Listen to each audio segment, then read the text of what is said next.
Nechcel som toto video nikde natočiť, myslel som si, že takú vec, ktorá je jasná, netreba rozoberať. Musím ísť s pravdou von, sorry. Ľudia vidia len 10, 15, 20 minút zabavy na YouTube, čo vydám, ale nevidia pozadie, keď čo také robíš. Siahneš si na dno.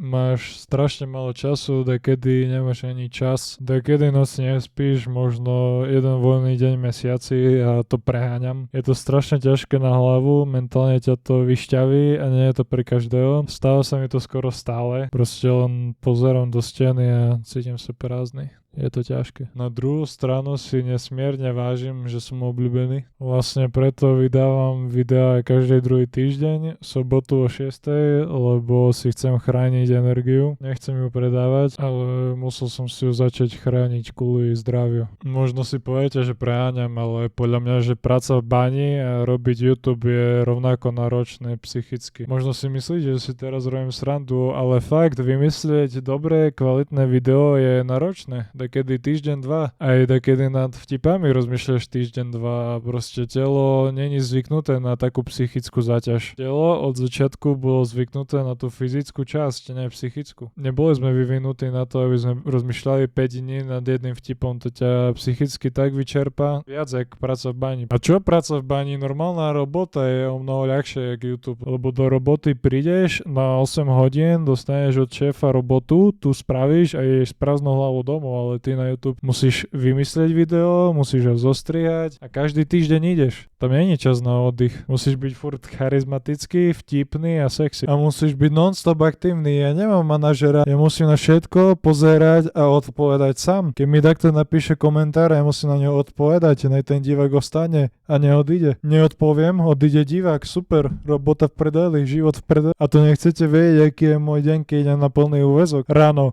vstanem, umiem si zuby, vyvenčím sa, idem von s kamarátmi, potom večer si k tomu sadnem na 2 hodiny a som vybavený. Viete, jak to je náročné? 2 hodiny je dosť. To sa nezdá, ale je to náročné. Takedy je ti z toho aj dokonca zle. A ešte do toho ten hypertask, vyvenčiť sa. YouTube je dobrý sluha, ale zlý kráľ. A nemôžem si nedovoliť nevydať, čak YouTube je môj najlepší kamarát. Môj čas za editom a celkovo za počítačom za 3 mesiace je, jak by človek v robote makal 6 rokov non-stop. A ja nie som influencer, ale YouTuber, lebo influencer je ten, čo predáva a YouTuber je ten, čo povedal, že je YouTuber. A tí ľudia, čo to dopozerali do konca a so mnou nesúhlasia a myslia si, že preháňam, prajem, aby sa posrali a šťastný 1. apríl. Užívajte život a čaute. Musíš byť furt YouTube je dobrý,